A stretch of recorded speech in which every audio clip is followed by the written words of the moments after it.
Samveda news 24/7. Holalkere ಬಾಲಕಾರ್ಮಿಕ ಪದ್ಧತಿ ನಿರ್ಮೂಲನೆಗೆ ಕಾನೂನು ಸೇವಾ ಸಮಿತಿಯಿಂದ ಜನಜಾಗೃತಿ ಜಾಥಾ.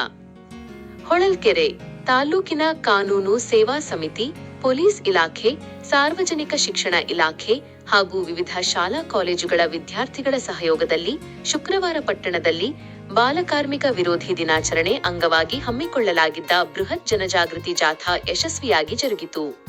ಪಟ್ಟಣದ ಎಂಎಂ ಸರ್ಕಾರಿ ಪ್ರೌಢಶಾಲೆಯ ಆವರಣದಲ್ಲಿ ಜಾಗೃತಿ ಜಾಥಾಕ್ಕೆ ಚಾಲನೆ ನೀಡಲಾಯಿತು.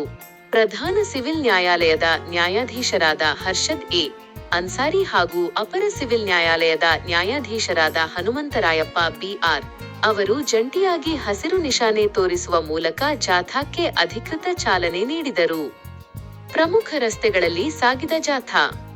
ಎಂಎಂ ಸರ್ಕಾರಿ ಪ್ರೌಢಶಾಲೆಯಿಂದ ಆರಂಭವಾದ ಜಾಗೃತಿ ಜಾಥಾವು ಪಟ್ಟಣದ ಪ್ರಮುಖ ವೃತ್ತಗಳಾದ ಚಿಕ್ಕಜಾಜೂರು ಸರ್ಕಲ್, ಕೋರ್ಟ್ ಸರ್ಕಲ್ ಹಾಗೂ ಗಣಪತಿ ಸರ್ಕಲ್ ಮೂಲಕ ಹಾದುಹೋಯಿತು.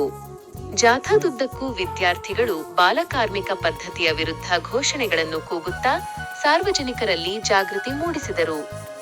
ಮಾನವ ಸರಪಳಿ ಮತ್ತು ಪ್ರತಿಜ್ಞಾವಿಧಿ ಸ್ವೀಕಾರ.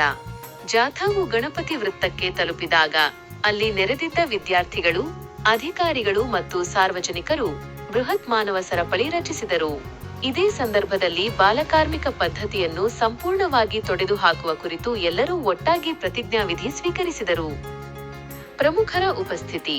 ಈ ಜನಜಾಗೃತಿ ಕಾರ್ಯಕ್ರಮದಲ್ಲಿ ಕ್ಷೇತ್ರ ಶಿಕ್ಷಣಾಧಿಕಾರಿ ಬಿ.ಒ. ಶ್ರೀನಿವಾಸ್, ಸಹಾಯಕ ನಿರ್ದೇಶಕರಾದ ಶೇರ್ ಆಲಿ, ವಿವಿಧ ಶಾಲೆಗಳ ಮುಖ್ಯೋಪಾಧ್ಯಾಯರು, ಶಿಕ್ಷಕ ವೃಂದ, ನೂರಾರು ವಿದ್ಯಾರ್ಥಿಗಳು ಹಾಗೂ ಸಾರ್ವಜನಿಕರು ಸಕ್ರಿಯವಾಗಿ ಪಾಲ್ಗೊಂಡಿದ್ದರು. ಸಂವೇದ ನ್ಯೂಸ್ 24/7.